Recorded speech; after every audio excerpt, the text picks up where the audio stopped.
Bueno, vamos a dar continuidad hoy al tercer módulo de la diplomatura universitaria de enfermería en relaciones con los aspectos legales y forenses. Como estuvimos viendo desde la clase última, obligaciones. Si nosotros vamos al módulo 3, hacemos un atajo y vamos a encontrar lo que ya vimos, obligaciones en general. Y hoy vamos a tratar un tema que es muy cortito, pero interesante porque a nosotros nos afecta y mucho en muchas de las decisiones que otros toman por nosotros o que tomamos nosotros a veces, que son las obligaciones en relación de la mirada de medio o de los resultados que las obligaciones que nosotros contractualmente tenemos nos puedan pedir. Vamos a continuar, esa es la obra de Mirta Seco y de Juan Báez, y después vamos a continuar con nuestra ley del ejercicio. Vamos a terminar de una vez por todas con el capítulo 3 para pasar al capítulo 4, que es muy cortito y muy sencillo también. No. Es más complejo el artículo 11 que todo el capítulo junto de del capítulo 4. Quiere decir que encuentran un material de muy fácil lectura que hoy lo vamos a ver, lo vamos a repasar un poco para que después ustedes se puedan sacar las dudas con una lectura más tranquila. Este videíto se lo recomiendo, dura 2 minutos y medio, es tan simple como el primero que tienen de la primera clase de obligaciones, pero de otro autor, pero explica muy fácil. Y si bien después voy a volver un poquito sobre el final, hice un cambio en cuanto a la modalidad de cuestionario para hacerlo más interesante. Van a tener un cuestionario con una única pregunta de emparejamiento en donde ustedes tienen que buscar la respuesta a la pregunta que yo le hago, ¿sí? Y yo le doy todas las opciones posibles de respuestas. Algo muy sencillo, muy fácil, que si lo que siempre les recomiendo es primero leer el caso, repasar el material y van a encontrar que ahí están las respuestas. Entonces, después es mucho más fácil. Si en una primera instancia no sale como ustedes quieren, a la segunda instancia van a ver que va a ser muy sencillo. Después volvemos a esto, pero no es un cuestionario de 10 preguntas, sino que es una sola pregunta de emparejamiento con varias opciones de emparejar. Más o menos es casi algo parecido, pero con una modalidad diferente y que tiene que ver con el tema de hoy. ¿Sí? Bien, ¿qué vamos a hacer? Eh, vamos a probar, a ver, vamos a dejar entrar algunas personas que están pidiendo poder entrar. Como siempre digo, antes de comenzar, dudas, preguntas que tengan de las clases vistas, de los materiales vistos, me pueden hacer en este momento, a mitad de la clase, antes de terminar, por correo, no hay ningún problema, estoy a su disposición. Em, Vamos a aprovechar, probar el enlace. A ver. Sí, funcionan todos perfectamente, es decir, que no van a tener problema para bajar los materiales. Bueno, vamos a ir entonces continuando con lo que ya hemos visto. Quiero ver si cambio, a ver, creo que no va a cambiar, me parece que no. Voy a dejar de compartir el campus y voy a volver y lo busco yo mejor acá. Bien. Este es el material que tenemos de Mirta y de Juan. Una lectura muy fácil, muy sencilla, está muy relacionada con el artículo 11, que es el artículo que todavía nos queda pendiente de la clase que se me cortó la luz. Entonces, creo que amerita primero ver el artículo 11 como para que de alguna manera nosotros podamos ir haciendo después una relación en cuanto a lo que vemos con Oscar Garay y lo que vemos con Mirta y Juan. Eh, en lo que ustedes están viendo en pantalla, ¿dice artículo 11 o está en lo que le mostré primero? Está en lo que le mostré primero. No, no Claro, está. porque si yo no lo cambio, no va. Ahora sí. Bien. ¿Qué es tan importante?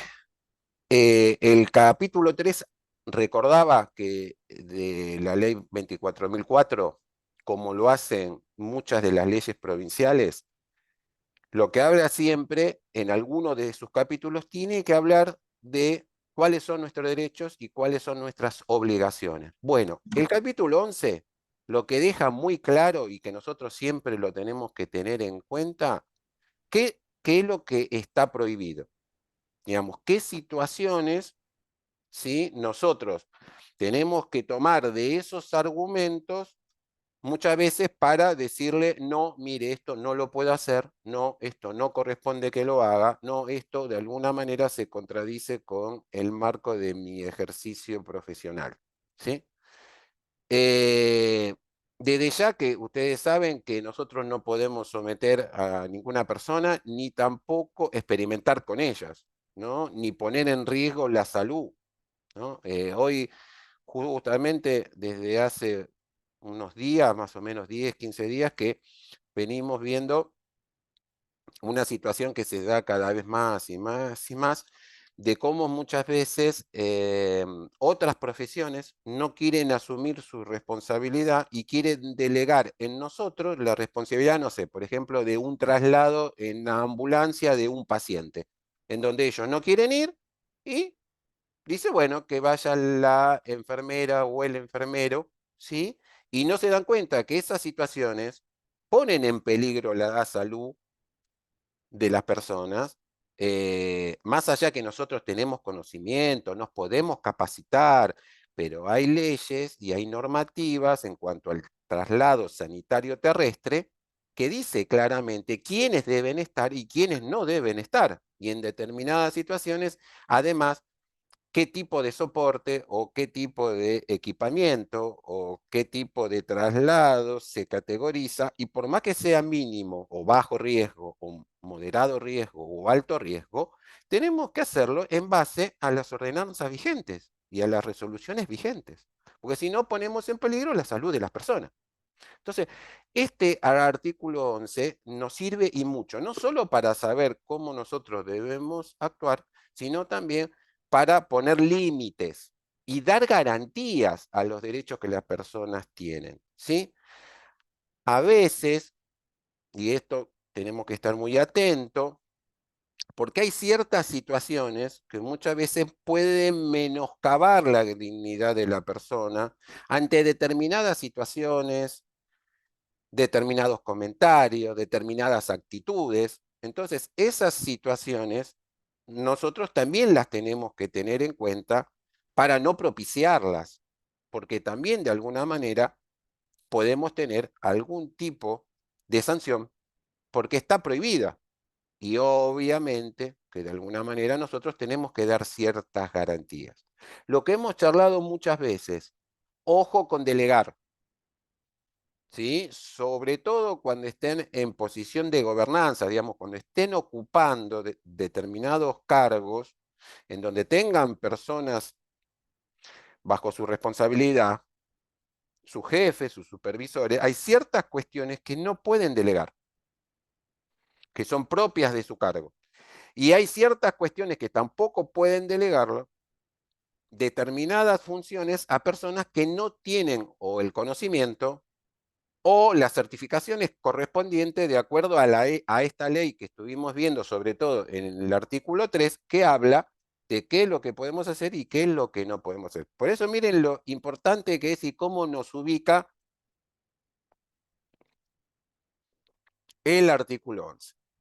Inclusive, nosotros como asociación, la Asociación de Docentes y Licenciados de Enfermería en la cual yo participo, muchas veces nosotros mandamos notas cuando vemos que hay algún tipo de información que se publica de manera engañosa, sobre todo en algunas capacitaciones o en algunas situaciones donde algunos institutos prometen cosas que saben que no pueden cumplir, que lo vamos a ver en el capítulo 4, justamente, que tiene que ver con las certificaciones de títulos y todo lo demás, porque cuando se engañan a la gente diciéndole que vas a poder obtener de manera rápida, ¿no? En un mes un título de esto, un título de aquello, o que haciendo tal cursito podés medicar, podés inyectar, podés... Están engañando. Y así como otros lo hacen, de otras disciplinas lo hacen, nosotros tampoco lo podemos hacer. Y hay veces, aunque parezca mentira, cuando nosotros detectamos situaciones como estas, siempre hay un colega que está de alguna manera trabajando, ¿sí? Para algún empresario que tiene un instituto de formación. Entonces hablamos con ese colega y le digo, mirá, estás incumpliendo con el artículo 11, porque vos de alguna manera sos el instrumento por el cual se está realizando ese engaño, porque estás haciendo vos esa capacitación.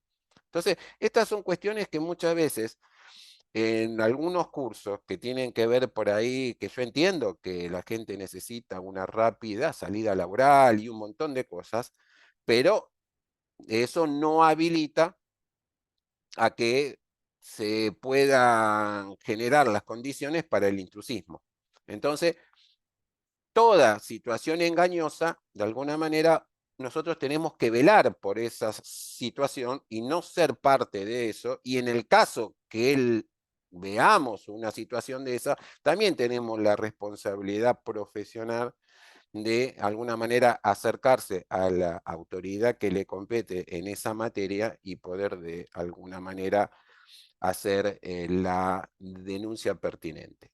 Lo interesante de esta ley y de por qué era moderna, porque proponía de alguna manera unas reglas de juego que desgraciadamente, por lo que vamos a ver después en el capítulo 4, no se quiso jugar con las reglas que se proponen en esta ley, porque si todos hubiéramos hecho lo que la ley decía, la situación seguramente de nuestra disciplina a esta altura hubiera sido otra.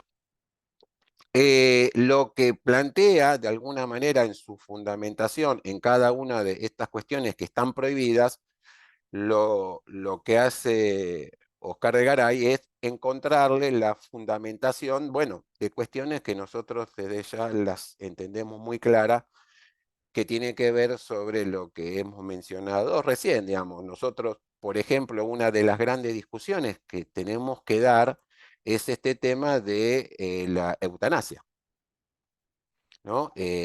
Muchas veces creo que lo hemos mencionado y lo hemos charlado justamente como no podemos hacer daño y porque nuestro código de ética, tanto del CIE y del Mercosur lo deja claramente, nosotros tenemos un posicionamiento en cuanto a esta situación, pero muchas veces hay determinadas situaciones en donde se preparan determinados cócteles que sabemos que no son beneficiosos, que generan siempre exactamente el mismo resultado y que de alguna manera nos utilizan a nosotros como medio para aplicar algo que está prohibido. Entonces, en esto nosotros tenemos que abrir los ojos y así como nadie quiere prolongar la agonía de nadie, hay diferentes maneras de disminuir el sufrimiento sin tener que apagar una vida. ¿Entienden esto? Más allá de que hay leyes que hablan del buen morir, al cual hay que respetarlo, donde cada vez las personas tienen más decisión sobre su cuerpo y sobre sus decisiones en cuanto a la finitud de algunos tratamientos. Está perfectamente claro eso.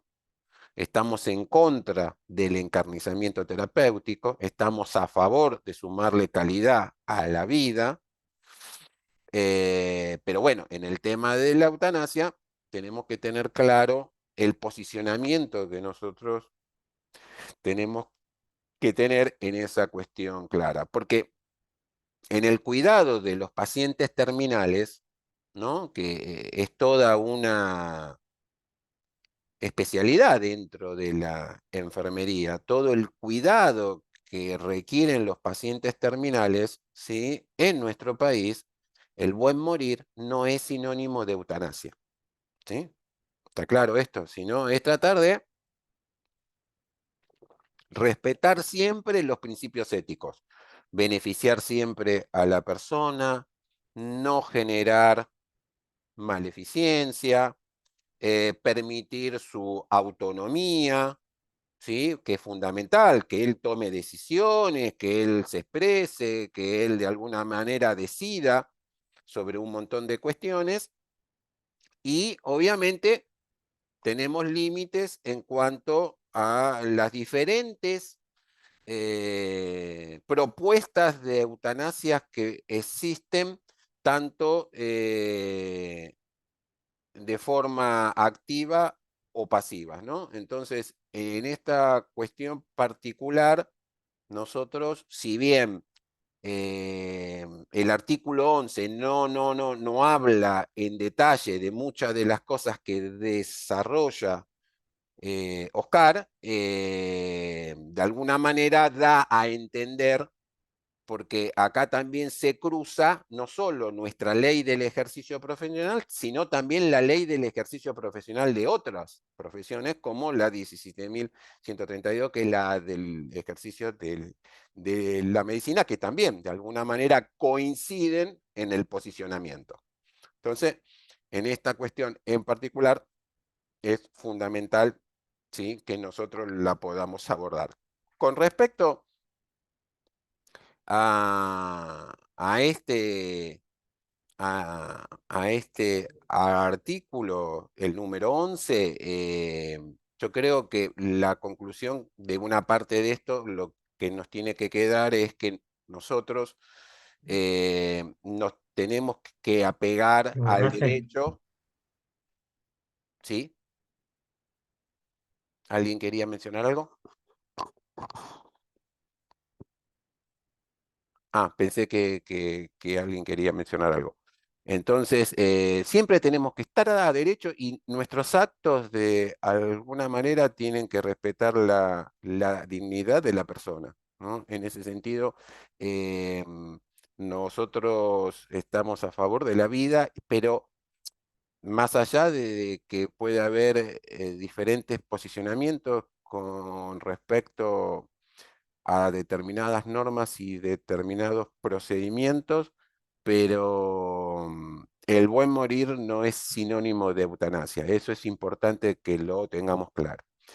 Algo que también tenemos que tener claro, porque muchas veces nos utilizan a nosotros como medio, es que en el tema de la investigación, en donde enfermería cada vez más participa, desde los juicios de Nuremberg y desde las declaraciones del Helsinki a mitad del siglo pasado, después de la Segunda Guerra Mundial, en base a los experimentos que se fueron realizando en distintos confinamientos, eh, se han tomado decisiones importantes en cuanto a la buena conducta que tienen que tener los investigadores cuando no solo se investigan sobre seres humanos, sino también sobre los animales, porque todos son ser que sienten, ¿sí? Entonces, hay muchos tratados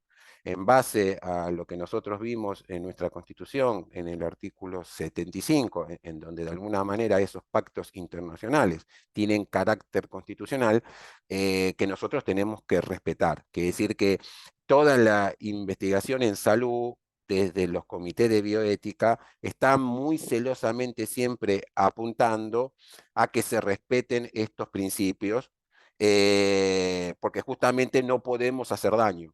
Y quien de alguna manera siempre garantiza mejor esos procesos y que muchas agencias de investigación siempre le recomiendan, sobre todo a los equipos de investigación latinoamericanos o de países en donde se cree de que los controles no son tan severos como en la comunidad europea o en Estados Unidos, que esté la presencia del equipo de salud completo y sobre todo que participe enfermería.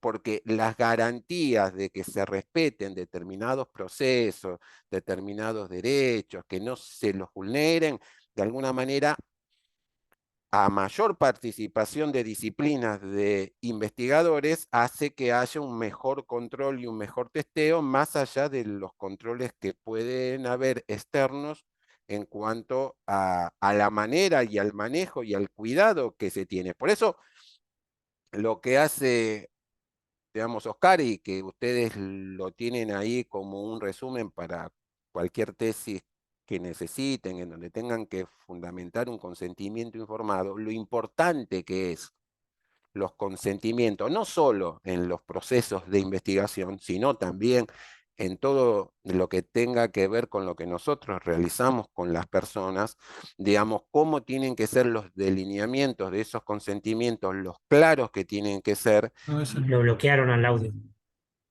¿No se escucha? No, no, podés, si querés preguntar algo, digamos, Oscar, podés vos abrirlo. No, no hay drama. Yo lo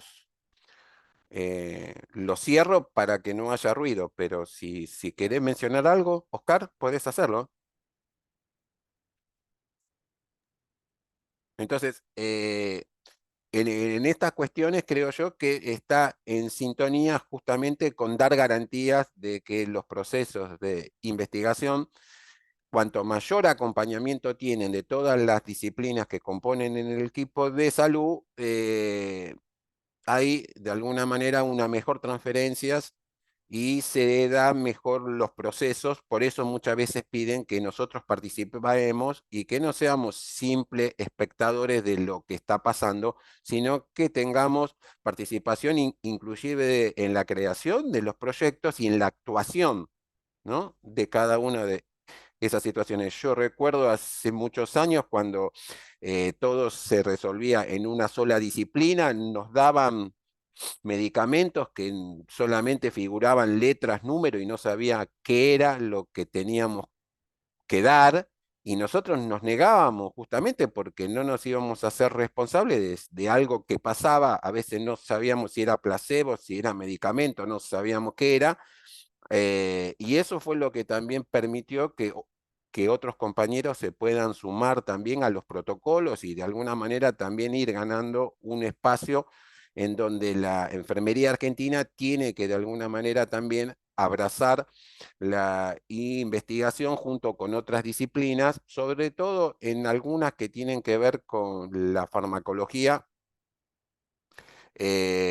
o el desarrollo de nuevas formas de presentaciones farmacéuticas, en donde muchas veces no suelen convocarnos, pero a la hora de la administración sí nos quieren convocar digamos, muchas veces sin que figuremos en los mismos protocolos. Por eso las agencias están en ese sentido siempre muy firmes para que participemos todos y que demos garantía de lo que realmente se hace.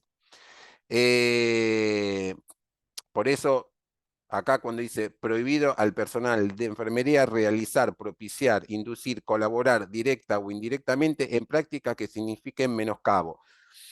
Es tan amplio eso que de alguna manera tiene que ver en parte con lo que yo estaba mencionando o con otras cuestiones que tienen que ver con discriminaciones por diferentes actos, credo o por cuestiones de diferentes tipos, ¿no? Básicamente el artículo 11 habla de los derechos humanos en general. Ustedes saben que desgraciadamente, así como tenemos heroínas en defensa de los derechos humanos, también tenemos desgraciadamente personas que se han apropiado de la identidad de otro o que han participado también desgraciadamente, como menciona acá Oscar, en casos de graves delitos de lesa humanidad. Como siempre digo, nosotros tenemos que recordar a Generosa, ¿no?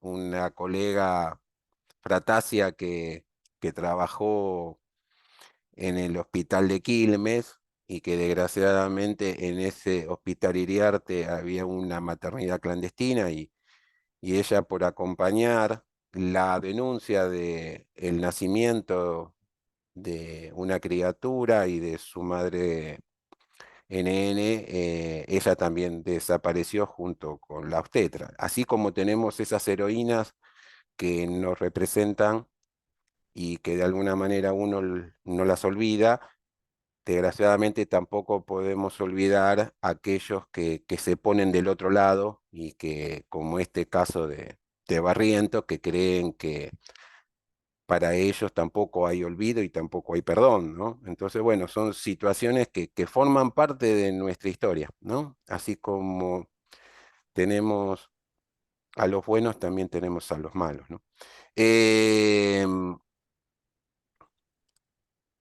Bueno, más o menos sobre esto no tengo mucho más que trabajar. Bueno, hay un capítulo que también toca Oscar para aquellos que pintamos cana y que tenemos muchos años en la disciplina. Yo me acuerdo que cuando recién comenzaba nos tocaba transitar por la pandemia de VIH. Si bien había un poquito más de conocimiento en la primera década de fines de los 80 de gran incertidumbre por desconocimiento, había casi pasado y había ya un conocimiento más asertivo de cómo era todo. La discriminación hacia esas personas no solo era por parte de los empleadores y de otros sectores más reaccionarios, sino también del equipo de salud que muchas veces inclusive nos discriminaban a quienes trabajábamos con pacientes portadores de VIH. Quiere decir que hay ciertas transiciones que desgraciadamente nos nos duelen y nos tocan transitar porque parecería, como pasó con la última pandemia, que al desconocimiento y al miedo y a la muerte siempre se responde con la indiferencia. En algunas personas que por miedo o por determinados juicios de valores toman ciertas actitudes, pero en el caso del VIH me hacía recordar lo que en otros siglos pasó con los leprosos, con los tuberculosos, con otras situaciones que desgraciadamente no hay nada peor que la ignorancia, ¿no?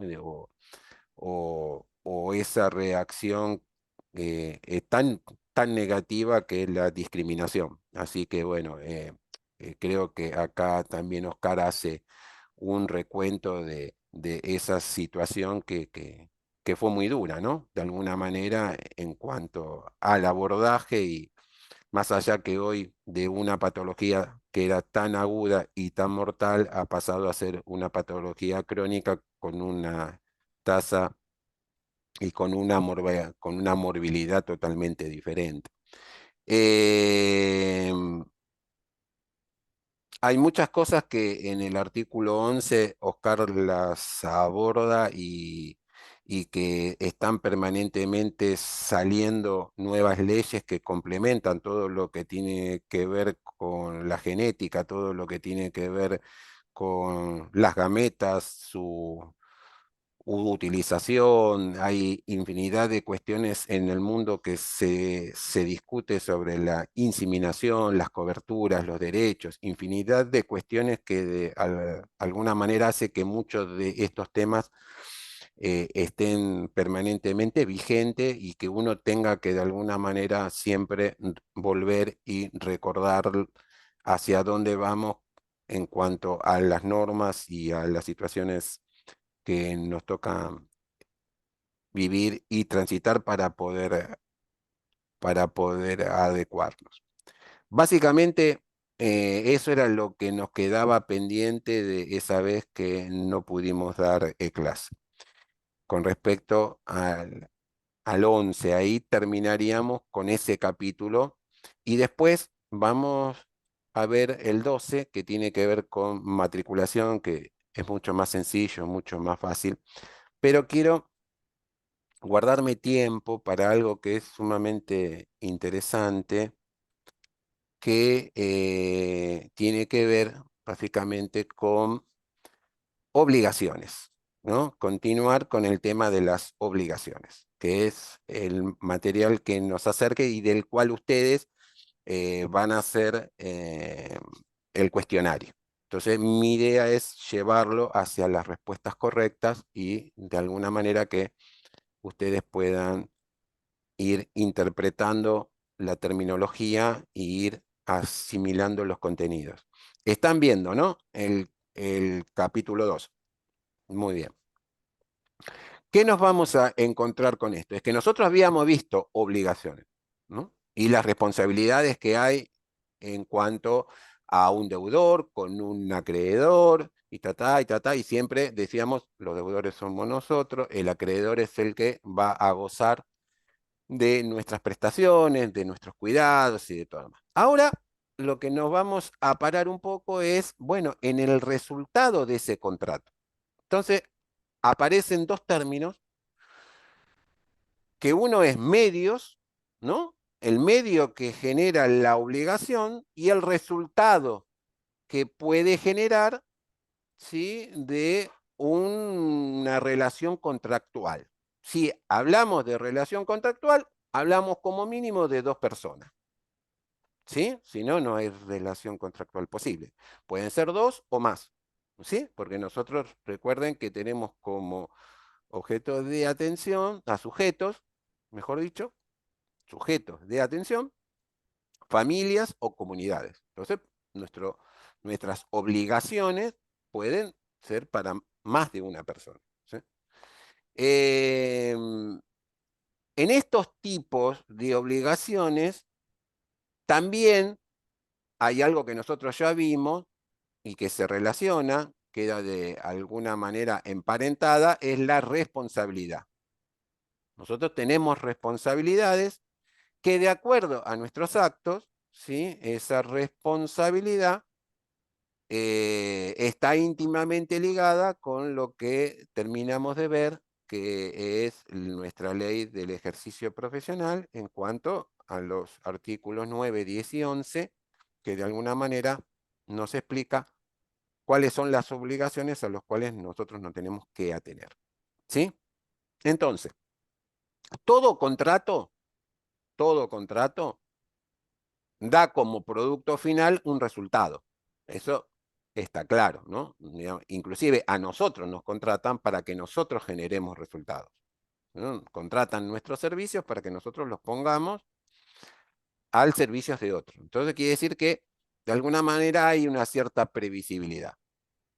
Digamos, todo el mundo, si vos contratás a una enfermera o un enfermero, es para que te realice determinadas obligaciones, determinados servicios, ¿no? Es como que si estás buscando construir una casa, contratarás un albañil; si estás buscando a alguien que te lleve a algún lado, contratarás un chofer. Entonces, si estás buscando a alguien que te brinde cuidado, contratarás a una enfermera y a un enfermero que de alguna manera tenga esas certificaciones, tenga ese dominio, tenga ese conocimiento y esté habilitado como para poder trabajar, porque también hay una responsabilidad para poder ser prestador, que lo vamos a ver después en el capítulo 12. No todos podemos prestar cuidado. ¿Sí? Hasta ahí vamos bien.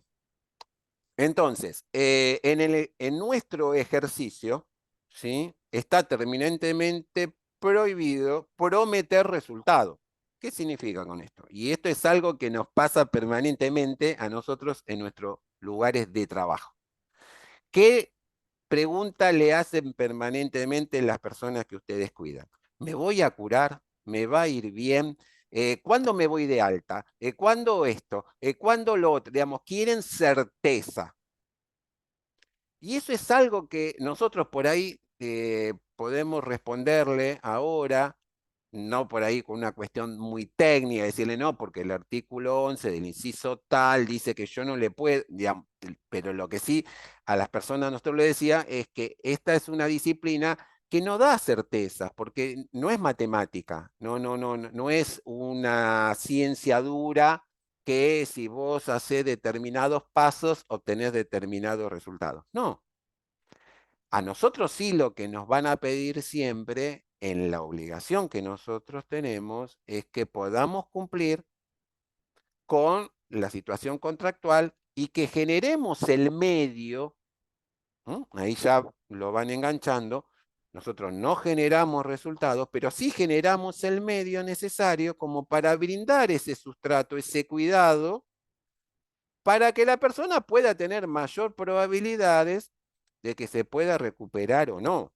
Está claro esto, digamos. Entonces, nosotros siempre nos ajustamos a derecho, cumplimos con nuestras obligaciones, pero hay veces, como lo habíamos charlado en una clase, en la última clase creo que fue con uno de los ejemplos, donde a la persona se le exigía un resultado en el cual uno no puede dar ese grado de certeza. Digamos, vos me podés contratar a mí para que yo te dé un inyectable porque vos estás con dolor.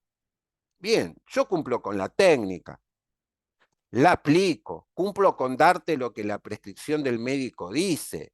Ahora, si después eso que te han prescrito te sacó el dolor o no te lo sacó, ya, porque puede ser que esté todo bien prescripto, pero las situaciones de morbilidad que la persona presente hace que el dolor no disminuya, porque es una cuestión quirúrgica que si no la resolves quirúrgicamente, por más que vos clínicamente, digamos, clínicamente lo quieras tratar, no se soluciona. ¿Entienden esto? Entonces, quiere decir de que uno siempre tiene que trabajar dentro de sus límites de competencia, siempre tenemos que respetar las indicaciones, que siempre y cuando esas indicaciones no generen daño, porque ahí sí nos van a decir que nosotros como profesión con autonomía podemos discernir si una indicación que está pensada para una determinada situación, la situación se modifica, cambia, vos tenés que pensar que ya esa indicación no corresponde. Entonces,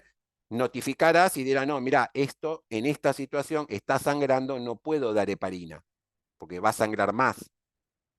La heparina estaba pensada antes para evitar la trombosis venosa profunda, pero en esta situación que hoy está con este sangrado que tiene, yo con esta indicación no puedo cumplir. ¿Entienden esto? Digamos, uno siempre trabaja dentro de, de su autonomía, siempre trabaja respetando las indicaciones, siempre y cuando no generen daño, siempre y cuando son viables, siempre de alguna manera están respaldadas por los parámetros, ¿no? Están de alguna manera beneficiada, ¿no? Por esa situación que uno sabe, por lo que ha estudiado, que se administra, genera beneficio, no que el riesgo es mayor que el beneficio, porque entonces ahí estaríamos generando con mayor probabilidad un daño. Entonces siempre tenemos que de alguna manera consultarlo, reverlo, ¿sí? Y ponerlo en una determinada situación. Por eso es tan importante cuando nosotros nos defendamos ante una situación en donde nos quieran incurrir algo que está viciado o alguna situación que no se dio como se debería dar, es que nosotros somos idóneos. Y nosotros tenemos las incumbencias como para poder de alguna manera entender que hay una responsabilidad y que esa responsabilidad de alguna manera amerita que nosotros podamos decir, no, esto no lo hago, o esto sí lo hago. ¿Entienden esto? O es mejor una posición que otra, o es mejor de alguna manera interrumpir una situación para tratar de buscar una nueva consulta para un cambio terapéutico. Entonces, estas situaciones llevan a que nosotros estemos permanentemente obligados a tener un diálogo con el médico o con el profesional tratante para tratar de enlazar, ¿sí?, el acto de enfermería con el acto médico. No podemos trabajar desarticuladamente. Por eso, en muchos lugares en donde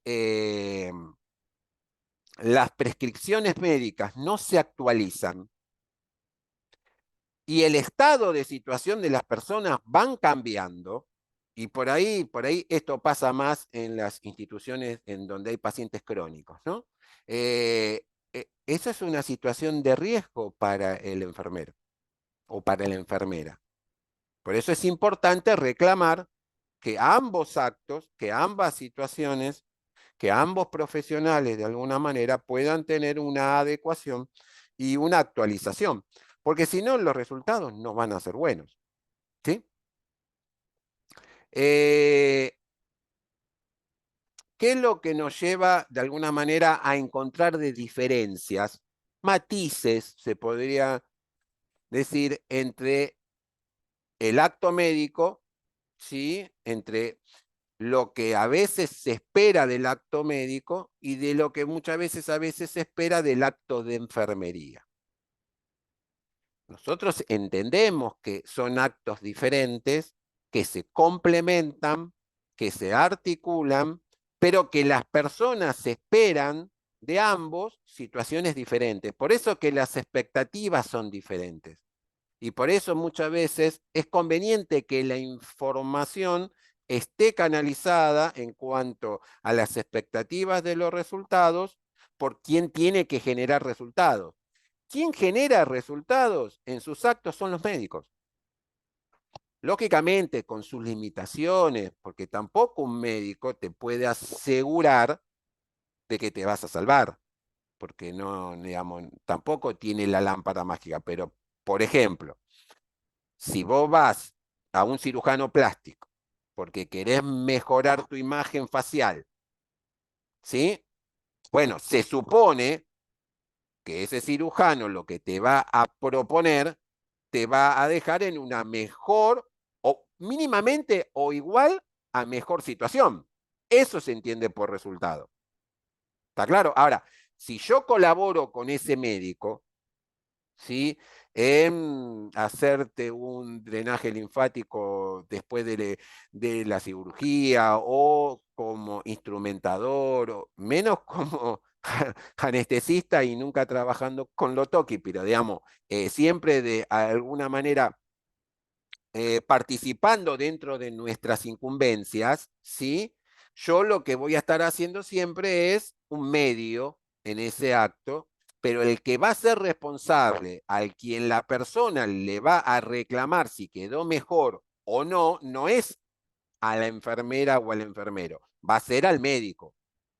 ¿Entienden esto? Ahora, hay ciertas situaciones que el resultado, de alguna manera, por eso es tan difícil y es tan importante los consentimientos informados, porque es en los consentimientos informados en donde se tiene que hablar, el médico tiene que dejar en claro no solo a qué resultado se puede llegar, sino a qué situaciones o consecuencias puede tener la utilización de esa técnica o de ese procedimiento.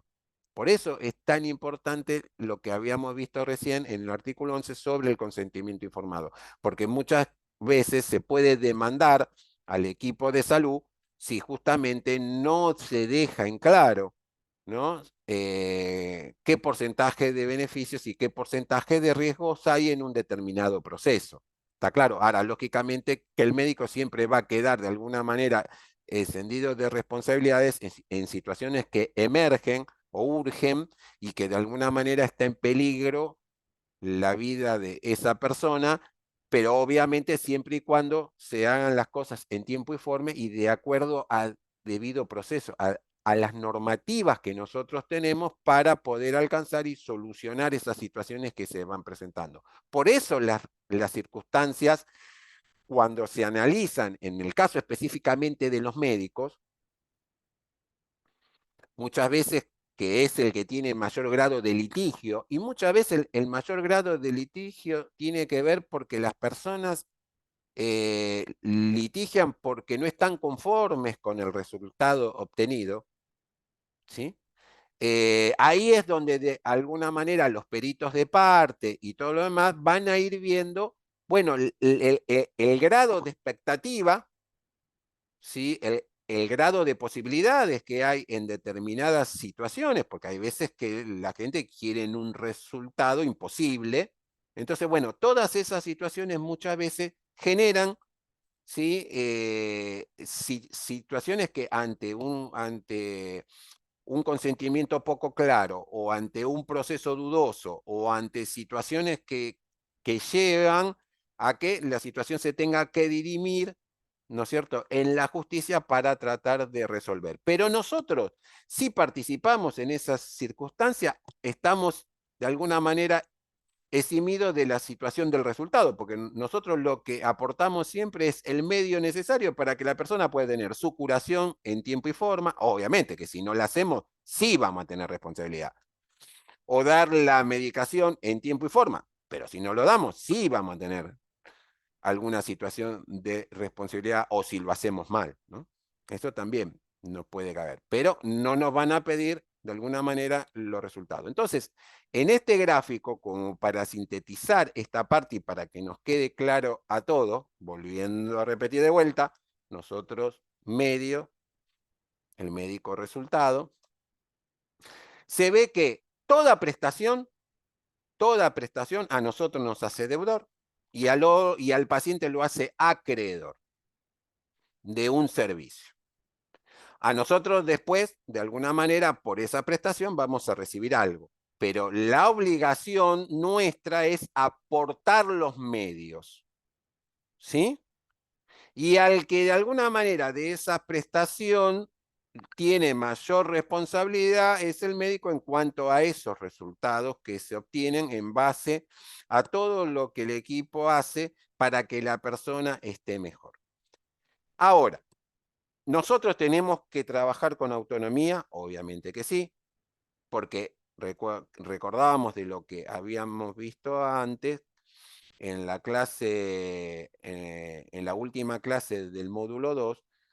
Si nosotros no tenemos autonomía, si nosotros no tenemos libertad, eso va a estar viciado.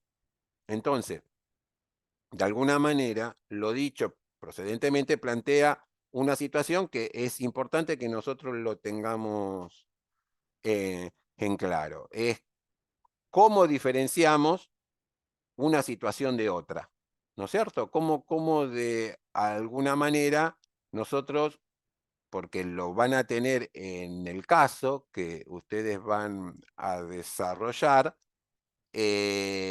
cómo diferenciar la obligación de medios y de resultados existente entre la enfermera y el médico, ¿no? Porque de alguna manera nosotros compartimos actos. Hay una relación en cuanto a determinadas obligaciones o determinados procesos. Entonces es importante siempre cuando nosotros tengamos que aclarar algo, es ir hilvanando y viendo de alguna manera cómo se van presentando las situaciones y de dónde comienza esa situación de esa prestación, de esa situación que nosotros mediamos y actuamos para ir entendiendo la finalidad que esa tiene en sí mismo para que la persona entiende o entienda hasta dónde va a llegar, de alguna manera, el objetivo nuestro de lo que nosotros hacemos, para que él se sienta mejor. Que a nosotros nos pueda exigir que le entreguemos las pastillas en determinada hora, que se la demos a la dosis indicada, por la vía indicada. Todo lo que tiene que ver con nuestra normativa de los 10 correctos, 5, 15 correctos de la normativa que nosotros tengamos, eso nos hacemos responsables. De eso es lo que nosotros mediamos, no de los resultados que el cóctel o el tratamiento o la situación de eso pueda generar. La obligación de ambos está compuesta, de hecho, muchas veces, o de omisiones que se puedan presentar. Obviamente que sí. Hay situaciones en donde nosotros tenemos que ver el comportamiento del sujeto, a veces no quiere tomar o no quiere seguir el tratamiento o no colabora con el tratamiento, la cuestión del objeto, las causas que se puedan presentar, la manera que se realiza la prestación. Bueno, son todas situaciones que ustedes como perito van a tener que de alguna manera discernir si alguna de esas cuestiones están presentes en esas situaciones y de alguna manera ahí es de donde nos tenemos que agarrar, porque la naturaleza de esas cuestiones, en cómo se va repitiendo, cómo van apareciendo, de qué manera, de alguna manera, se va dando el comportamiento tanto nuestro como del médico, bueno, de alguna manera va recreando todo ese acto de prestación y de alguna manera marca la conducta que el equipo de salud tiene en cuanto al contrato y a la prestación con el acreedor. En ese sentido, estamos hablando de conducta. Muchas veces lo que a nosotros nos cuestionan es ese tema, la conducta. Somos rápidos, somos gentiles, somos empáticos, realizamos siempre las cosas de la misma manera, ¿no? Esto es importante porque muchas veces nos cuestionan si hay algún tipo de incentivo en la conducta.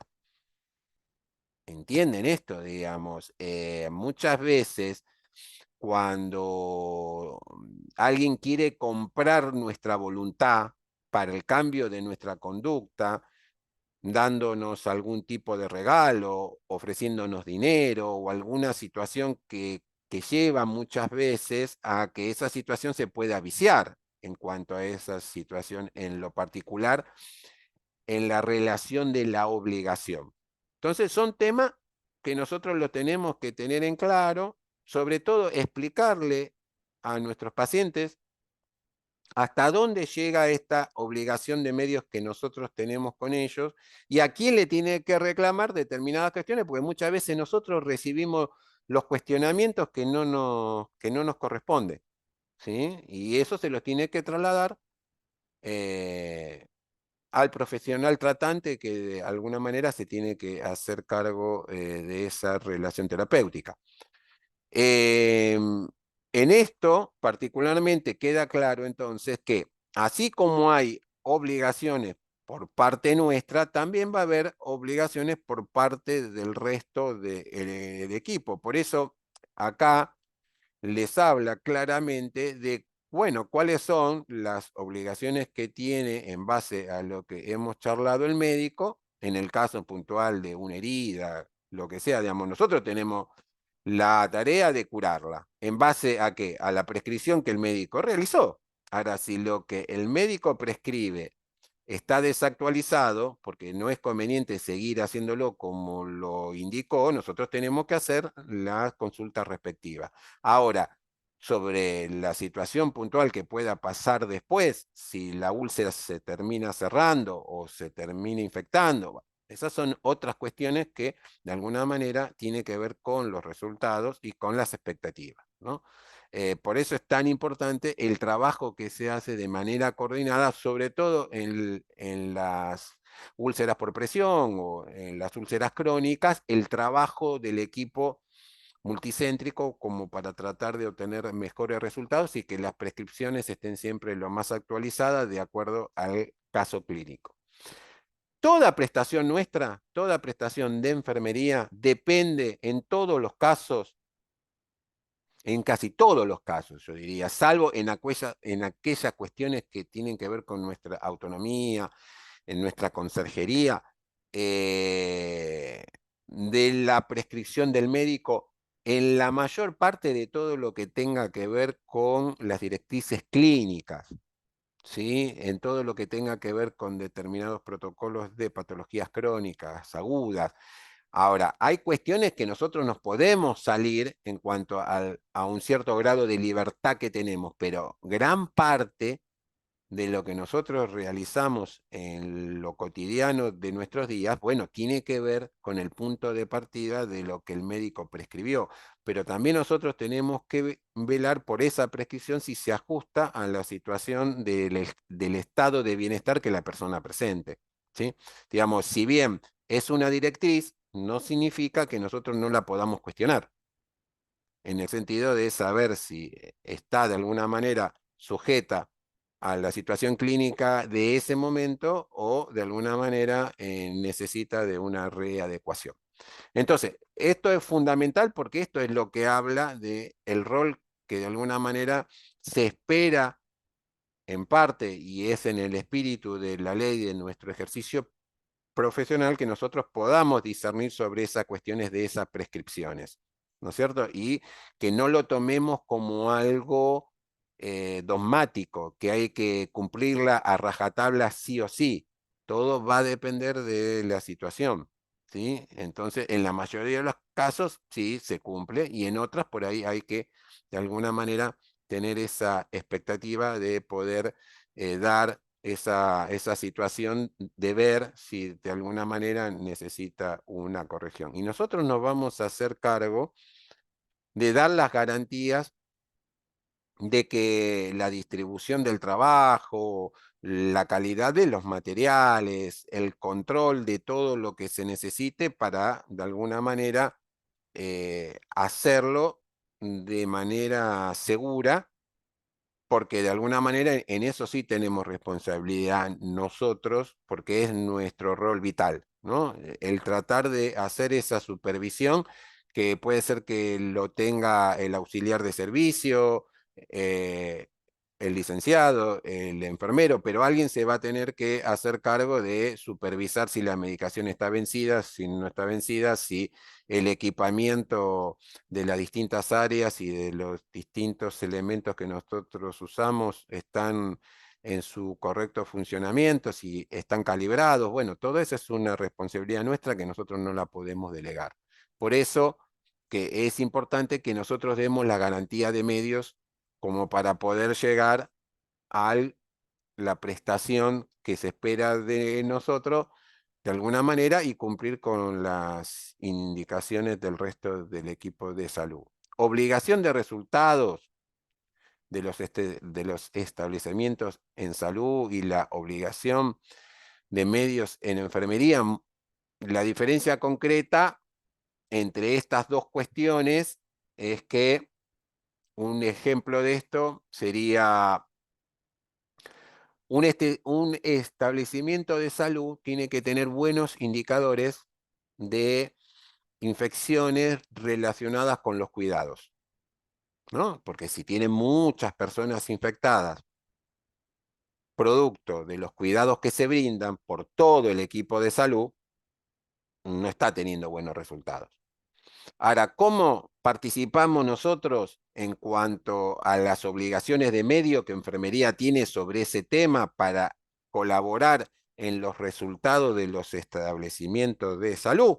Es apegarnos a los protocolos que genera el comité de infección de ese lugar y tratar de cumplir en tiempo y forma con el seguimiento de los catéteres, de esto, del otro, de aquello y todo lo demás. Quiere decir que siempre hay una relación estrecha entre las expectativas de resultados que pueda tener un establecimiento y las obligaciones que nosotros tenemos que tener en claro para tratar de lograr de que las personas tengan la mejor estadía posible, que no se prolonguen las estadías por infecciones que se generan dentro del nosocombio, al no tener buenos resultados, porque ahí es donde se genera la pérdida de bienestar por parte de las personas que nosotros cuidamos y también es cierto que aumenta el gasto en salud, aumenta la sobrecarga de trabajo y esto y esto y esto. Pero bueno, muchas veces hay situaciones que generan en los establecimientos que tengan malos resultados cuando, por ejemplo, no tienen la cantidad suficiente de personal, no tienen la la capacitación continua que deberían tener, o la vigilancia en cuanto a la contratación de una enfermera en control de infección que supervise y que lleve este seguimiento. Bueno, esa es una manera de explicarle esta relación que puede existir entre los resultados que tiene que tener un nosocomio, un hospital, y cuáles son las expectativas en cuanto a las obligaciones nuestras. Eso es lo que, con otro ejemplo, es lo que plantea Mirta y Seco. Y acá viene, de alguna manera, se lo anticipo un poquito, pero no lo quiero hacer desde acá, lo voy a hacer específicamente desde, voy a salir, lo quiero hacer porque si no es como que le voy a dar ya toda la respuesta, quiero que un poquito digamos, busquen ustedes. Eh, En ese mismo apunte, en ese mismo paper, ustedes van a tener el caso de Cristina, ¿no es cierto? Cristina es una enfermera, realiza una curación sobre una escara, ¿no? Vamos a suponer que sea una escara de tercer grado, expuesta, ¿no es cierto? Producto de un deficiente seguimiento o de la causa que sea y la indebida atención tanto de parte del lugar donde Cristina antes estaba, de los profesionales. La cuestión es que Cristina asume la cuestión del cuidado, ¿no? Y de realizar esa cura, pero desgraciadamente, como nos ha pasado a muchos que hemos trabajado, a veces podemos tener un mal día, a veces las cosas no nos salen bien, eh, produce una herida cortante. Esto es muy común para para los que tienen experiencia en úlceras crónicas y todo lo demás. Cuando muchas veces uno realiza el toalé, si bien nosotros podemos llegar a hacer hasta una determinada parte del proceso, porque lo otro le toca al cirujano, pero el revivir los bordes, el de sacarle la fibrina o el poco tejido necrótico que pueda tener sin llegar a hacer un toale quirúrgico, veamos, simplemente reviviendo los verdes, muchas veces en determinadas personas se puede dañar la parte que está sana o puede sangrar mucho, ¿sí? Suele pasar, suelen haber complicaciones. En este caso, Cristina, desgraciadamente, genera, ¿sí? Un corte que de alguna manera compromete un poco más esa zona y ya de lo que era compleja lo hace un poquito más complejo. Entonces, acá las preguntas que tienen ustedes por delante, los invito a que lean el artículo de obligaciones de la primera parte y el de hoy, que es cortito. Y las cuatro preguntas son: ¿podríamos considerar tal evento como un hecho de enfermería? Y Cristina no estaba pintando, digamos, estaba haciendo algo que tiene que ver con lo que se espera, ¿no es cierto? Diferente sería si te piden que hagas una cirugía o la colocación de un marcapaso, ¿no? Digamos, te están pidiendo algo que tiene que ver con lo que nosotros hacemos. ¿Podríamos considerar el acontecimiento como un acto involuntario? Piensen si sí, si no, y desde su propia experiencia, si todos nos hemos equivocado, el error existe, piensen ustedes, hubo intención, digamos, lo quiso hacer a propósito, fue con dolo, o es un acto culposo, fue sin querer. Es una decisión que se la dejo a ustedes. ¿Qué elementos esenciales de la obligación de lo que hemos charlado hasta ahora alcanzan ustedes a ver en este tema del problema? Hay un deudor, hay un acreedor, hay una causa. ¿Cuáles son los elementos que hemos charlado? ¿Y en qué parte del problema se puede identificar el tipo de obligaciones que pesan sobre Cristina? Porque acá sí me quiero parar y es importante que ustedes lo entiendan bien. De nosotros no se esperan resultados, ¿sí? Pero sí se espera una buena praxis. Y nosotros siempre somos responsables de todos nuestros actos. Quiere decir que la responsabilidad es algo que nos corresponde asumirlas a nosotros. Entonces, para que ustedes puedan contestar esto, cuando tengan ganas, tienen tiempo hasta septiembre, lo pueden hacer cuando quieran, cuando tengan un tiempito. Primero, ¿qué hay que tener en cuenta? Diferenciar los hechos de los actos. Describir si son o no jurídicos. Estamos ante una situación jurídica, no jurídica, es un acto, es un hecho. Eso ya lo habíamos visto hace un par de clases atrás, pero tiene que ver con lo que estamos viendo en el módulo 3, es de alguna manera una consecuencia. Distinguir claramente esta cuestión, si es voluntaria o no.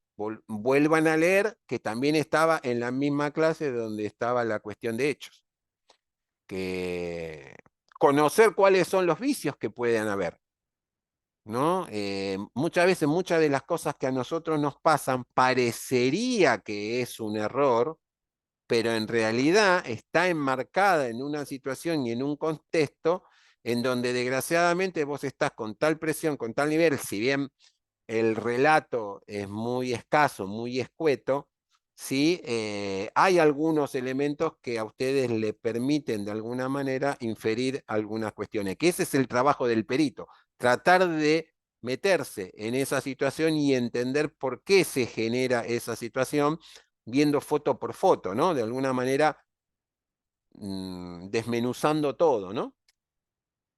Y por último, tengan en cuenta lo que vimos recién en cuanto a lo que hemos charlado con respecto a las obligaciones de medios y a los de resultado, ¿no? ¿Cuál era el resultado que se esperaba del acto de Cristina, ¿no? De alguna manera, hacia dónde tenemos que ir. Entonces, esto es lo que queda pendiente. Si hay alguna duda sobre esto, algo que no entiendan cuando hagan el ejercicio, me escriben y no hay ningún problema, los ayudamos. Bien. ¿Y qué nos estaría quedando pendiente? Para ya ahí sí ponernos al día, no deber nada a nadie. Algo que es muy cortito, que lo tenemos por acá, yo ya los estoy mareando, ya muchos tienen sueño, que es el capítulo 4. El capítulo 4 es... Ah, yo ya lo tenía abierto. Esperen un poquito. El enlace baja lo más bien. Déjenme que lo busco acá. Perfecto. Este también, en 4 hojitas, de muy fácil lectura, es algo que ustedes ya lo conocen. Más, lo han hecho. Si muchos de ustedes están ejerciendo es porque alguna vez han logrado su matriculación. Entonces, más o menos entienden y conocen cómo fue todo ese trámite y de alguna manera lo que hace cualquier ley del ejercicio de cualquier disciplina, en alguno de sus artículos, tiene que mencionar cómo va a ser el proceso de matriculación y de registro. Nosotros tenemos registros desde el siglo XIX, aproximadamente, desde el, digamos, protomedicato, que comienza en 1821, comienzan a existir los primeros registros que eran de médicos, médicos que venían de todas partes del mundo, todavía no teníamos universidades de medicina, sí teníamos de otras cosas, pero no de medicina. Entonces, se tenían que registrar. Quiere decir que miren desde cuándo tenemos registros. Ahora, la situación particular que tiene que ver cuando nosotros en la década del 90 logramos nuestra ley del ejercicio es que en el caso de Nación, en el caso de Nación, se genera la necesidad de generar dentro del área de matriculación, si alguno de ustedes han sacado la matrícula nacional, van al área de matriculación, ¿sí? De fiscalización y de matriculación, digamos, esa misma área en la que en teoría tendría que fiscalizar que todos los que están ejerciendo, de alguna manera, estén matriculados Y lo que se sumó en los últimos 15 años más o menos, algo que no era común, porque en la ley nuestra no lo dice, en la ley de la década del 90 no lo decía, que decir que en los 90 no se hacía, se comenzó a hacer en este siglo más que nada, que es que la matrícula tenga un vencimiento y que vos la tengas que renovar. Eso es algo nuevo. Eso para que ustedes sepan, lo que hizo el Estado es transferirnos a nosotros un costo y un trabajo que deberían hacer ellos, porque quienes deberían llevar de alguna manera el seguimiento del control de la matrícula es el Estado. En el caso de nuestra ley, por ejemplo, es el Estado. En los lugares donde, como nosotros vimos en las primeras clases, como tenemos un sistema federal y en muchas provincias hay colegios de profesionales, en las jurisdicciones donde existen colegios, bueno, quien el Estado delega es en el colegio la facultad del registro y de la matrícula. En algunos lugares lo da y en algunos lugares no. ¿Entienden esto? Digamos, hay colegios de enfermería de los 10 que tenemos, algunos controlan y registran y hay otros que solamente registran pero no controlan. ¿Está claro esto? Digamos, el Estado no da toda la potestad. En algunos sí, en otros no. Por ejemplo, Santa Fe sí tiene su registro y su control de la matrícula. Es decir, que el Estado le dio la potestad a un colegio y ellos mismos, de alguna manera, pueden inferirle a cualquier nosocomio, tanto de la seguridad social como privado como público, que se pueden presentar como policía, ¿no? Con autoridad, como para pedir si esas personas que están trabajando están enmarcadas dentro del registro y la matriculación. En otros casos, lo hace el Estado. ¿Cuál es la desgracia que tenemos con el Estado? Es que no controla nada. Como ustedes desgraciadamente saben bien, son muy pocas las auditorías que se realizan sobre este sentido y por eso es que hay tantas personas que ejercen sin tener la documentación. Si bien, como hemos visto, en el artículo 10, la autoridad sanitaria, sea el director ejecutivo o el dueño del establecimiento, es el responsable, bueno, es como poner al lobo a cuidar las ovejas, digamos, es medio como que, digamos, no, se necesita de alguien imparcial, no de alguien parcial. Entonces, muchas veces, inclusive hasta ni eso se cumple, ni eso es ni siquiera dar garantías. Quiere decir que en cuanto al avance que se tuvo de la década del 90 ahora, que en lo que tiene que ver con el registro y la matriculación, siguen fiscalizando muchos de los ministerios todavía en ese sentido.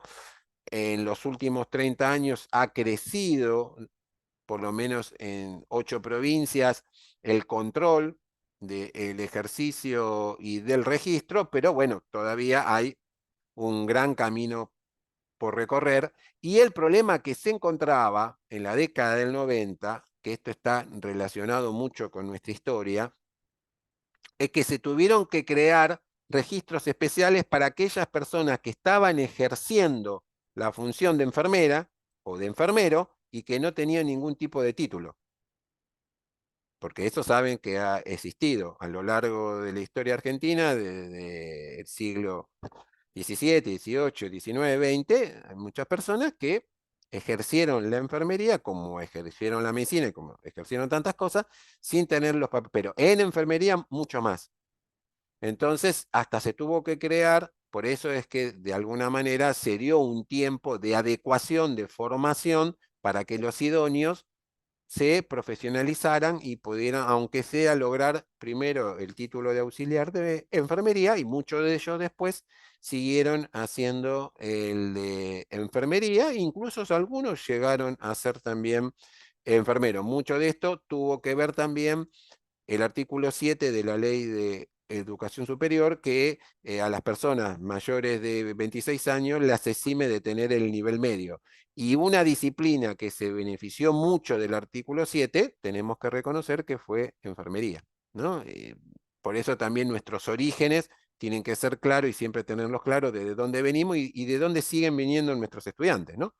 En ese sentido es bien proletariada y de alguna manera a lo largo del tiempo fue por eso dando los plazos necesarios para que se fueran regularizando. Los 90 días iniciales fueron mucho más y obviamente que se tardó mucho tiempo en poder alcanzar los niveles históricos que tenemos hoy, que hoy nosotros podamos tener el 70% de representación de la familia enfermera de nivel profesional, compuesta por enfermeras y por licenciadas, bueno, eso es un arduo trabajo que creo todos los que de alguna manera venimos ejerciendo la docencia o que venimos trabajando, de alguna manera tenemos que ver el vaso en la mitad lleno, que falta mucho más y sí, falta mucho más. Uno de los temas que también toca este capítulo, que es muy breve y muy cortito, es quién da las autorizaciones, quién te reconoce los títulos. Por eso digo yo, con lo que me refería antes en el artículo 8 sobre los engaños, porque durante mucho tiempo se estuvo poniendo énfasis en que no existieran lugares que ofrecieran un curso que ya no existía, que bueno, que desgraciadamente ahora se dio una prórroga de 2 años, que es con el tema de los auxiliares de enfermería, porque muchas jurisdicciones habían dejado de activar los registros en cuanto a la matriculación de auxiliares. En algunas provincias sí, en otras provincias no, y sobre todo en aquellas provincias donde dependía del colegio, porque los colegios registran profesionales. Entonces, esa situación generó siempre una situación de conflicto en cuanto a las autorizaciones. Pero también esto cruza la cuestión tanto del Ministerio de Salud con el Ministerio de Educación, porque la legislación de quién autoriza, de alguna manera, tiene que estar refrendada por los dos ministerios. Un gran hito dentro de nuestro marco académico en el siglo XX fue cuando en el 67 tuvimos por primera vez la primera currícula por resolución 35/67 para todo el país. Quiere decir que todos nos formábamos en todo el territorio del país con el mismo plan de estudio. Eso después, desgraciadamente, se fue perdiendo y hoy lo que hay son acuerdos. En el nivel universitario hay acuerdos y en algunos niveles de tecnicaturas hay algunos acuerdos, pero existe una gran diversidad de propuestas y de una cuestión que es muy difícil poder en algunas jurisdicciones reconocer algunos títulos y es muy difícil también el poder pasarse de un establecimiento a otro, inclusive dentro de una misma jurisdicción, inclusive dentro de un mismo nivel académico, ¿no? Justamente por la disparidad de currículas que hay y de contenidos, obviamente. Entonces, esto que les subrayo acá es una de las cuestiones importantes que quiero que les quede claro que quien tiene el poder de policía en cuanto a este tema tan central que es para una disciplina es el Estado. Yo soy de la idea que lo tenga la disciplina como pasa en otras profesiones, ¿no? En donde de alguna manera eso genera mayor preocupación para evitar el intrusismo. Y de alguna manera también genera que se generen los procesos necesarios para esta cuestión de las recertificaciones. Otra de las cuestiones nuevas que también se suma a esto de renovar las matrículas, también es esta cuestión que se quiere ir de alguna manera impregnando en la cuestión de recertificar también muchas veces los títulos, sobre todo en algunas especialidades y en algunas cuestiones y esto también tiene que ver con diferentes propuestas que nos llevan al cumplimiento de los artículos que nosotros ya vimos, que es que nosotros tenemos la obligación, pero también tenemos el derecho de que nos capaciten y nos actualicen. Entonces, bueno, estas situaciones también está de alguna manera relacionada. Así como tenemos derecho a matricularnos, también hay situaciones que nos pueden inhabilitar, ¿sí? Y que nos puede sacar el derecho de la matrícula, ¿no? Todo lo que tenga que ver con la situación penales, civiles, bueno, con los colegios que manejan el tema de la matrícula, tienen un tribunal de ética que muchas veces pueden también tomar la resolución de suspenderla, ¿sí? Por un tiempo. Bueno, estas son cuestiones, por lo general, cuando hay alguna condena, los juzgados tienen que avisar a los colegios en la jurisdicción que la persona se estaba activa o tiene que comunicar al Estado la situación para la caída de esa cuestión. Y también, lógicamente, que si la persona muere, se suspende, obviamente también queda inhibida y demás, son cuestiones lógicas. Algo que cambió un poco, que muchos de estos artículos, por eso esto es cortito, eh, muchos no se reglamentaron del todo porque tiene que ver mucho con las jurisdicciones. Por ejemplo, nación, al ya no existir territorios nacionales, todavía lo que no terminó de trasladar es todo el registro que tiene de profesionales de la ciudad de Buenos Aires al Ministerio de Salud de la ciudad de Buenos Aires. Eso lo tendría que haber cumplido hace 35 años. No sé por qué todavía eso no se dio. Porque es responsabilidad de la ciudad autónoma de Buenos Aires llevar el registro de sus profesionales. Eso todavía quedó en stand-by. Lo sigue haciendo Nación. Pero ustedes le tiene que quedar claro que si vos querés trabajar en la provincia de Buenos Aires, tenés que tener la matrícula de la provincia de Buenos Aires. No te sirve la matrícula de nación. Vos en cada jurisdicción que vos trabajés, tenés que tener la matrícula de esa provincia. Algunos piensan que con la matrícula nacional es sui generis.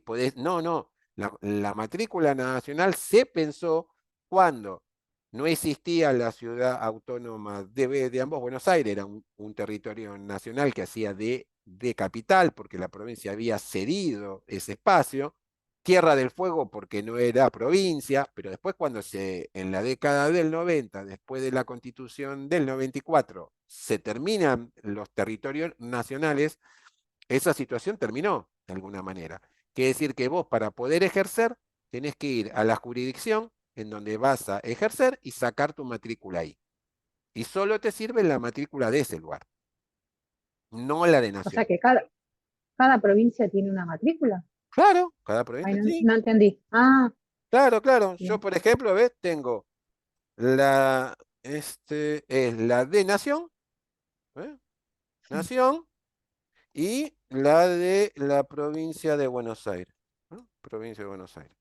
Vos tenés que tener, dependiendo de qué, donde estés, tenés que tener tu matrícula, en donde vas a tener que llevar tus títulos, donde vas a tener que hacer el mismo, en algunos hoy en día, después de la pandemia, se hizo por un momento virtual, en algunos el pedido de turnos sigue estando, como muchos títulos ahora se han digitalizado, tienen QR y un montón de cuestiones de seguridad, yo pienso que esa normativa por un tiempo va a seguir estando y en muchas provincias se ha descentralizado, si no antes en la provincia de Buenos Aires sí o sí tenías que ir a La Plata, hoy ya por lo menos A en La Plata, sí. algunas regiones sanitarias podés ir a hacer el trámite, pero tenés que estar sujeto a derecho y sujeto a derecho es tener tu matrícula habilitante para la jurisdicción en la cual vos vas a trabajar. Y cuando la perdés, dependiendo del fallo de cómo la perdés en esa jurisdicción. Por eso muchos se van a trabajar a otra jurisdicción y piden el alta en esa jurisdicción. Pero si la condena es de cumplimiento en todo el territorio nacional, no la vas a poder sacar en ningún lado. Por eso tienen que notificar a todas las reparticiones, ¿no? Esas son situaciones que muchas veces lo hacen los médicos, que a veces pueden estar sancionados por un colegio en un lugar y en otro no, y de esa manera se activan. Eh, Algo nuevo de color. lo que en su momento, cuando sale la 24.004 como era ley nacional, el que tuvo un rol protagónico y que de alguna manera dio las normativas y directrices para cómo se tenía que hacer todos los registros en todas las provincias, fue el Ministerio de Salud. En ese momento había una subsecretaría que se dedicaba a esa cuestión de control y fiscalización, y hoy recuerdan ustedes que yo les comentaba que la autoridad de aplicación de la ley de la 24.004 es la Dirección de Enfermería que hoy existe, pero esa subsecretaría hoy se ha convertido de alguna manera en una dirección de control y de fiscalización que está dentro de la subsecretaría de recursos humanos o del talento humano. Quiere decir que de alguna manera las denominaciones del organigrama cambió, pero los actores siguen estando y se sigue haciendo como hace 35 años. Lo único que ha cambiado es la cuestión de la tecnología. En el artículo 15 habla de las situaciones que también uno, si uno está en un colegio para no pagar la matrícula del colegio, lo que puede hacer es pedir la baja temporaria porque se va de viaje, porque no va a ejercer. Eso mismo también puede pedir, digamos, no tiene mucho sentido porque en las matrículas que son provinciales no se genera mora ni nada, digamos, por el estilo, pero por ahí para que otro no se lo use, que eso hay mucha cuestión de muchas matrículas truchas, por eso tengan cuidado cuando les piden fotocopia, a dónde dejan fotocopia, porque hay muchos casos de muchas personas que toman el número de otros. ¿Sí? Es una manera de robo de identidad, hay mucho robo de identidad de matrículas y de títulos. ¿Sí? Así que en eso hay que tener mucho cuidado. Entonces, si uno se va de viaje y no va a volver, no estaría mal pedir bajar, ¿sí?, la cuestión de la matriculación, no sea que alguien cometa algún tipo de situaciones inapropiadas con su nombre, con su número, y después ustedes queden en algún momento cuando regresan. Esto les pasa mucho a los médicos con el tema de las recetas. Como la receta lleva un nombre, pero también lleva un número, si empiezan a aparecer muchas recetas de ciertos medicamentos que sabemos que se utilizan para ciertos hechos ilícitos, ¿sí? Bueno, eso puede generar una alerta, ¿sí? Y esa situación de alerta puede ser que muchas veces se le pida a ese profesional por qué está recetando 100 recetas de fentanilo, por ejemplo, ¿sí?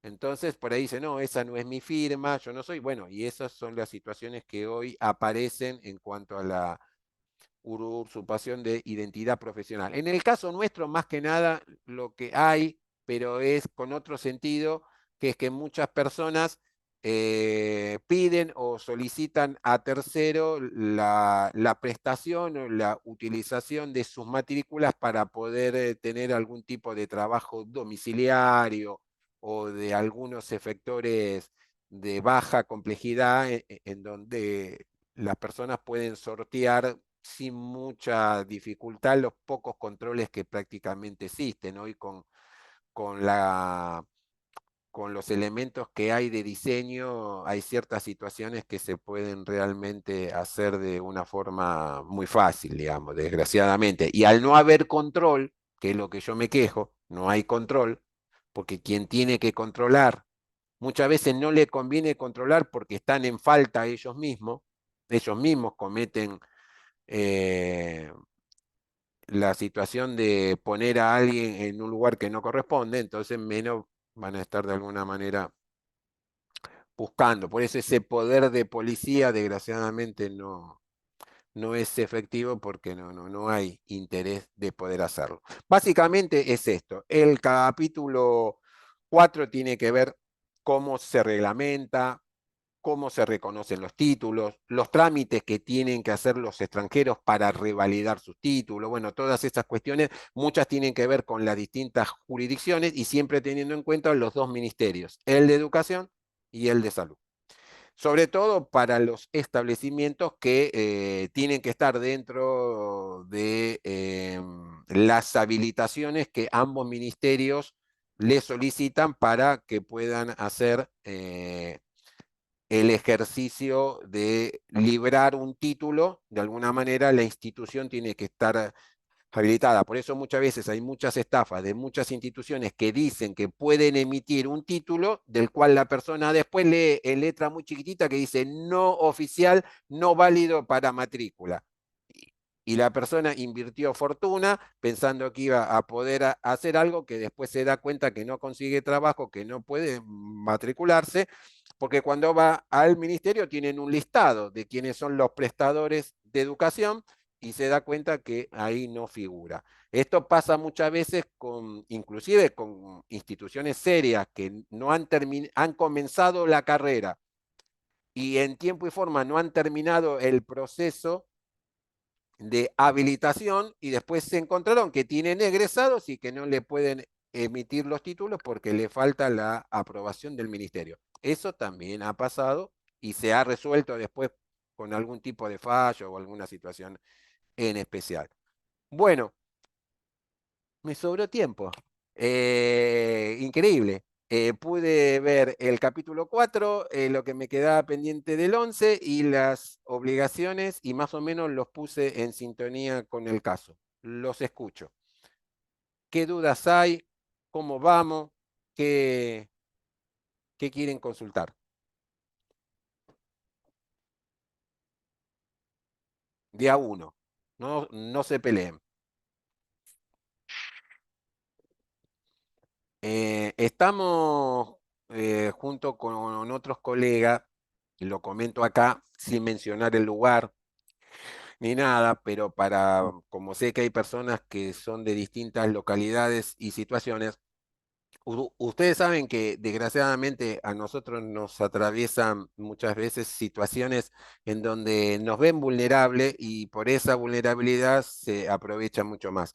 Hay muchos lugares que están obligando al personal de hospital a subirse como prestadores de servicio de traslado terrestre, sin de alguna manera las garantías del caso, que es por lo menos capacitarte para esa función, por lo menos darte el seguro que tenés que tener para hacer una tarea riesgosa, porque subirse a una ambulancia y hacer traslado, corres un riesgo que no son los mismos riesgos que estás en un servicio, cuando vos te contratan para estar cuidando personas dentro de un hospital. eh, Tiene que figurar en tu recibo de sueldo, tenés que tener de alguna manera alguna diferenciación en cuanto a la cuestión del salario con otros que no hacen esa tarea, porque son tareas que te están sumando y que no te corresponden, bueno, y así, y así, así. Y claro, cuando todo esto nos sirve de ir aprendiendo de que tenemos derechos, que tenemos responsabilidades, pero que también tenemos derechos y tenemos obligaciones, cuando te negas te castigan y te quieren sancionar, te quieren amenazar, te quieren amedrentar y, y yo creo que todas esas situaciones que muchas veces nos atraviesan y que desgraciadamente no importa si hay o no hay resoluciones ministeriales nacionales con respecto a traslado, que los hay, que dejan en claro cómo debe ser, quién lo tiene que hacer, en qué situaciones se hacen. Hay resoluciones provinciales, pero igual tampoco. Parecería que el poder de una disciplina sobre otras hace que impongan las condiciones y las situaciones. Y hoy, si nosotros no generamos solidaridad entre nosotros como para defendernos, en este tipo de situación en donde para nosotros es tan claras las transgresiones, nosotros habíamos visto en una de las clases que nosotros cuando estamos en la situación del Estado, tenemos que terminar primero la vía administrativa. Una vez terminada la vía administrativa, podemos de alguna manera pasar a la vía judicial. En ese caso de la vía judicial, lo que hay que hacer cuando ustedes se vean afectados sobre esas cuestiones es pedir, ¿no es cierto?, que se aclare si la situación en lo particular a un juzgado. Pedirle a un juez que dé sentencia de aclaración, ¿no es cierto?, sobre la situación puntual, porque esa situación de pedido de aclaración sirve justamente para evitar daños a terceros que se puedan, digamos, generar por falta de una prestación inadecuada.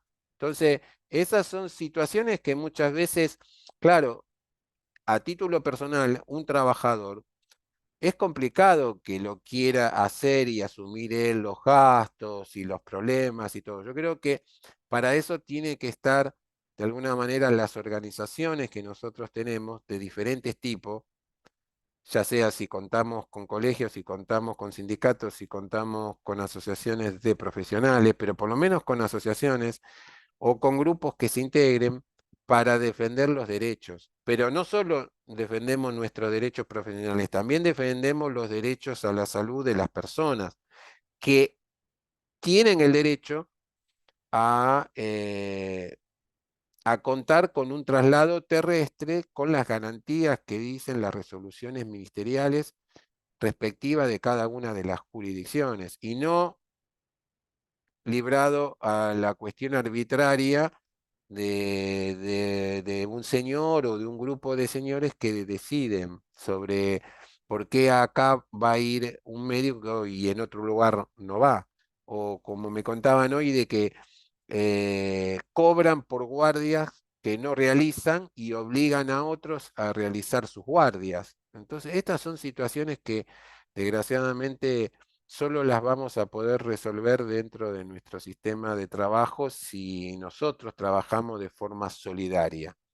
Así que bueno, después cuando comencemos con las actuaciones sobre ese caso en donde la asociación va a actuar, los tendremos al tanto para contarles, bueno, las dificultades que vamos encontrando, cómo muchas veces solo con la solidaridad de todos podemos vencer en esta relación de fuerza tan asimétrica, tantas otras injusticias que también hay en cuanto a los contratos y a las tareas arbitrarias que generalmente nos suman y que no nos corresponden, pero que bueno, que nada, que si nosotros no nos unimos, va a ser difícil poder resolver esto, ¿no? De dar las garantías para todos.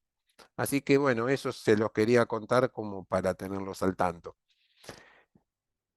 Vuelvo a preguntar, ¿hay alguna duda, consulta sobre material? La situación del traslado, esa situación de tener que trasladar a alguien, ¿sería un ejemplo de un hecho eso? Y el acto de si la enfermera va o no va, o sea, sería el acto ese. Sí, claro, claro. Digamos, Claro. acá de alguna manera hay una irresponsabilidad por parte de la autoridad de aplicación del no cumplimiento de las normas, ¿no es cierto? En primer lugar. En segundo lugar, es poner a un profesional a realizar un ejercicio de una competencia que no está contemplada dentro de su ejercicio profesional, que es decir, que ahí hay otra transgresión.